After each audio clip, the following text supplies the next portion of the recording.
The key to success on the field and in your backyard is a comprehensive game plan. So if you're building a fence or a deck this year, trust a Turkstra coach to design, quote, or order the right materials for your project. Visit a Turkstra Lumber near you to learn more. From the Ticats Audio Network, this is the Coach O Show with Luke Tasker. Last episode of the regular season for the Coach O Show with Luke Tasker. We're rolling into Ottawa this weekend, coming off of the victory against Ottawa at home at Tim Hortons Field, and the playoffs are locked in. Hamilton will be at Montreal Sunday, November 6th at 1 p.m., but not quite yet. One last game to play here. Coach, to start, just congratulations on solidifying your playoff spot. Appreciate it. Thanks, Luke. No, it's obviously a great feeling, something that we've worked hard for and battled and grinded, and congratulations to you guys too. We get to keep this thing rolling. That's right. More episodes to come.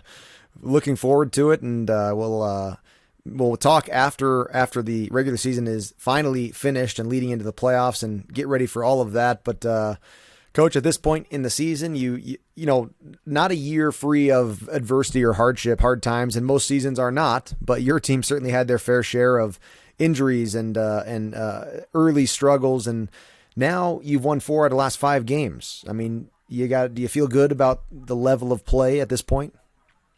Well, I feel good about the direction we're trending. Our best work's going to have to be ahead of us.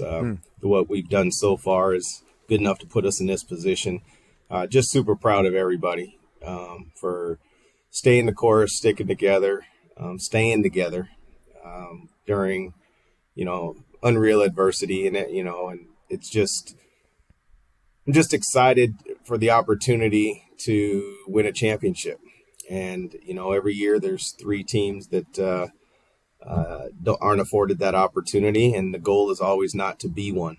And so once you get in the tournament, so to speak, anything can happen, and just excited for that opportunity. As a player or coach, have you ever won as the 3rd place team? Good question. Yeah, sorry to put you on the spot there. No, it's a fair question. As a player, I'm trying to think. So the ones as a player, no, we finished up top with the bye or not. And then as a coach, we played the semifinal game, but we were at home against Edmonton when I was in Toronto in 12. And then, I think all of our runs, even with you, Luke, I don't ever remember being in that spot. So great time to start. There you go. I love it. And certainly been done before by 3rd place teams, but exciting. You said you're trending in the right direction, and there are certainly some things to like, and we'll get into some of the good about the Ottawa victory. What are you still waiting on from your team? What do they still need to get to as far as on-field performance that you haven't seen yet from the 2022 team? I'd just say consistency in, we're getting more consistent in 3 phases. I would say at those points in the game where you have a chance to go up by 2 scores, mainly, those type of things, specifically maybe up 17. The reason I say that is 2 touchdowns, 2 extra points, puts you at 16. When you have those opportunities to do that and really get up and change the complexion of a game, that part we would like to do more consistent. What I am very proud of, though, is, we're finding a way to win the close games. And some might refer to that as finishing. But we're finding a way to play a little bit more consistent down the stretch and make timely plays consistently. But you'd like to be able to separate yourself when every game isn't going to present itself like that. Sometimes you're going to have to win it by, a low baseball score by just a few points. But there are some opportunities sometimes in the game where you have the opportunity to go up by those 2 scores, and I think you need to capitalize on that. Yeah, the thing that's changed to me about this team as far as their progression, like a journey from preseason until now on the edge of playoffs, is we've said this in the broadcast. It seemed like to get a win early on when we were struggling for that first win, it had to be perfect. I mean, everybody had to be right in the right spot at the right time. And you specifically now, you look at this last Ottawa game, Calgary and Sask, not perfect games by any means, but you beat some good teams. I mean, Ottawa's playing pretty good football, even though they don't have wins to show it. Calgary certainly is a good team, and you guys found ways to do that while not playing perfectly. Do you recognize that same progression with this team? I do. There's a little bit more room for error, and that's, it usually proves favorable when you take the ball away. And when you can do that, you can offset some mistakes. But when you make mistakes and you don't take the ball away, it just usually doesn't turn out favorable. But then there's, that unconquerable will to win. I don't know where that measures up in analytics, but there's something to be said for that. And then, obviously football is a physical sport. So when you show up physical and you have a, like I just referred to, in like an unconquerable, desire to win, sometimes you can offset some physical mistakes out there. There's just every football game, we're coaches, we're never satisfied, but I think the most critical stat in analytics is winning, and we're finding a way to win. Does your team have that desire to win more so than other teams you've been a part of? Like, separate the stats and the offensive production, take all that, the skill away. Is there something unique about this team as far as that desire to win? I wouldn't say more so or not. I just think every team finds it in different ways. I would say with your teams, Luke, when you were here, there was just a level of expectation from the beginning of looking left and right and not letting those people down. Despite what the coaches may say, you were dang, I'm letting my teammates down. And every team finds that at different points, and at first everybody's just trying to make the team and trying to feed their family. And, you kind of can't help but look after yourself. And I'm not making my plays, and you get a lot of I words, and all of a sudden you're like, wait a minute, losing's not fun. And you kind of, your teams kind of already had that. Even though we didn't have great starts, it was about, okay, let's get our, what together. And let's do a little bit extra.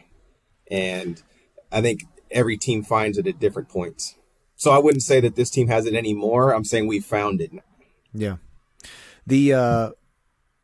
The veterans, as I think through that, the group of experienced guys that you have this year, is it a top down thing, or can you give some of that credit to those older guys for this team having found that sort of will to win in these games?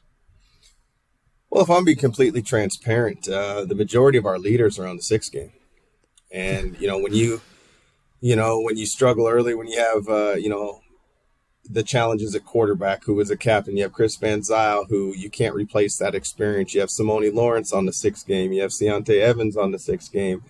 You lose a Nick Cross. You lose a Curtis Newton. Braylon Addison. These people that have been there before didn't exist. So where does that leadership come from? And I think this team had to find different leaders, because it's hard to lead from the side and from the back. It's a lot easier to lead out front. And when you can't be out front, there's something about presence, right? You're just easy to reference because we do this show. And, that's what I just appreciated. It's like when I looked at you as a leader, it was the presence you brought. And that could have just been in a huddle that nobody saw, not because of what you said. And so sometimes it's just being there, knowing that you've been there before, you looking at Speedy saying now, or you looking at Jalen Saunders saying that's enough. And it was well received. You can't just get that unless you've been there. And so circling back to your original comment, I just think we had to find different quote unquote leaders. And that just doesn't happen because you stand up in a room or because you have a meeting and say, you're the guy now. That's great. I remember one of the things that we talked about a lot in 2019, your first year as a head coach, is that, you don't need 60 leaders out there. You need like 58 great followers, And I think, well, it's a stranger to everyone. So I might as well tell the story, but I'm at a soccer practice with my son the other day, and a kid's, misbehaving, and they're young kids. My kids misbehave sometimes. He just wasn't doing what the coach was saying. And the parents saying, hey, get in there. You got to be a leader. You got to be a leader. And Coach O came to my head, and I'm thinking, no, he doesn't. He needs to be a follower right now. Like there's already a leader out there, and he's not following. And it's true for adults and grown men in football too. And a great leader, sometimes that just develops into a good mentality. And it certainly seemed that way. You've got young guys. Tim White had a breakout season, if you want to say that, and even Seth Small. I mean, you got young guys who are making real impacts in the game, and so it's a development, man. Your team has all of a sudden found a way to win games, and that just wasn't the story of the first half of the season. No, it wasn't, and it takes time, and there's not anything to blame. It's just trust. It's hard to lead without trust. There's just so many things. We could do a half-hour show on that, but trust takes time. It's and sometimes trust has been broken by a lack of work ethic. So now all of a sudden that person wants to lead, and people are like, come on now. Like, I hear you, but I don't feel you. And it's not a personal malicious thing. It's just like, you have to have already walked the walk and embody it. And then, some people are just innately quiet. So it's taken us a little while. We definitely haven't arrived, and that's what's exciting. This isn't the best football team. This isn't the best we can be. That's why I said I like the way we're trending. Got a lot of work to do, and I think everybody would recognize that. But again, there's nothing wrong with saying that we're excited at the opportunity to win a championship in 2022. Yeah. This last weekend, obviously, it wasn't just your win. The Stars sort of aligned across the league, and Sask lost to Calgary on Saturday, and Week 20 went exactly like Ticat fans had planned it. It's just what you want. And so what that leaves you with is one, air quotes, meaningless game as far as the playoff situation is concerned. And so as a coaching staff, do you turn the page to Montreal right now? Yeah. We've talked about that today, and the answer is no. And that's not because that's what you're supposed to say. Like, we have an opponent ahead of us. We still need to prepare like it's a meaningful game. And go out there. You can't play scared. We're not going to be able to rest everybody. This isn't, everybody on the practice roster gets to play and everybody else sits down. We're not afforded that type of luxury. Yes, you hope there wouldn't be any injuries, but you hope the same thing in the preseason. And I say this every year, and I still echo it. It's if you play somebody, and if you play a veteran in the preseason and he gets hurt, you get asked why. And then if you don't play him and he's rusty in game one, you say you should have played in the preseason game. So you can't play scared. You can do smart and you can do it. But at the end of the day, it's a physical game. We've seen let's use you again, Luke. Day 3, hamstring decided to act up on you, and out you went. Had nothing to do with the game. Had nothing to do with you being out of shape. It's just one of those things that happen. And you just have to go about your business and the process the same. Yep, didn't travel to Vancouver that year. My favorite city, favorite place to play, and hamstrings will come up when you don't least expect it. That's the way it goes. I remember that. Yep. As far as game planning, is it sort of an opportunity to sort of work on things? I guess I sound strange wordage for the last game of the season, but almost like a preseason game. Do you sort of test some things out in a game plan sense? I would say that there would be a small percentage of that may go into it. But other than that, you're going to do what you do. You don't want to go out there and reinvent things and ask these players to do a bunch of things they haven't done before. But to say that you wouldn't try something out that a thought in the back of the mind would be a little bit misleading also. So there'll be a small percentage of that. But other than that, the Ticats will be recognizable. Yeah, very good. The for some of your young players, and of course, like you said, you're not going to do a full, platoon exchange here and it's going to be recognizable. But for some young guys, this is surely kind of a big game for them on a personal level, a chance to maybe try out or get on the field for what could be the first time this season, and sort of a tryout, not for playoffs, but for next year. How do you prepare those guys for a game like this? Just to be prepared, right? To be prepared, to be as in shape as they can, and like I said, unfortunately, everybody that deserves an opportunity that's been in the waiting room is not going to get that opportunity. There is a salary cap. There is a whole nother side to it that we don't need to get into on this show, but it's just not as easy as saying, hey, thanks for waiting it out. You're up. It's just not that easy. So for those that may get an opportunity, it would be prepare. This is your time. Hopefully, which is a little facetious, but you would hope that everybody's preparing every week like they're going to play. Now, you and I both know that that's a lofty goal, but it's still a great goal to have. Mm-hmm. And I think the difference is that they're going to have to give themselves a little bit of grace. Because if they are out there with the A group, it's going to be moving a little bit quicker than the scout team. Or if you're in a compete period, you're not getting any reps. If it's just good versus good, if it's A's versus A's all day, you're really only getting a little bit of work in Skelly and maybe inside run and maybe a little bit of special teams. Yeah. So, and I think, being able to mentally be prepared for you're going to need your second and third win, period. It's just going to happen. Absolutely. The speaking of A's versus A's, and you got a week heading into this game, which what we've talked about, not a playoff factor, but still still a football game. And then you go to Montreal. Will you change the practice routine? Is this going to be a light week here, or do you go heavy this week, light the next week? Yeah, we're going to we'll be a little bit lighter than normal, Luke. Yeah. We're going to go. It's going to be somewhat in between a day 3 and a day 1. We're not going to go we'll be a lot closer to an hour and 20 minutes than we are to 2 hours for sure. So this will simulate more of a day 3, and we'll have one where we go about regular time, and that'll be on day 2. Mm-hmm. And then because of the playoff shifting to Sunday, you're actually afforded a day 0 if you're interested in something like that for your ball club. But I could imagine that would be light for us also. Sure. Just because we're going to have quite a few starters that are going to play this week. And so, every team's going to be in the same boat. I could guarantee you that, I know that the fans' perspective is to rest people and how could you? But I think if you watch league-wide, you're going to see that whether it's the Ticats or anybody else, because everything's all solidified across the league, they still have to play another game too.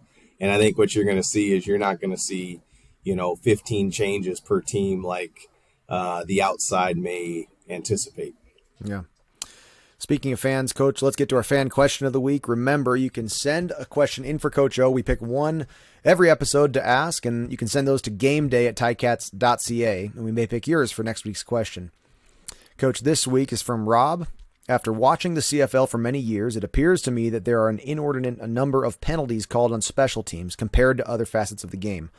Number 1, why are there seemingly so many penalties in the punting and kicking game? And number 2, why are players not more careful in avoiding illegal blocks, holdings, no yards, etc.? That's from Rob. He says thank you, and he is a Ticat fan residing in Montreal.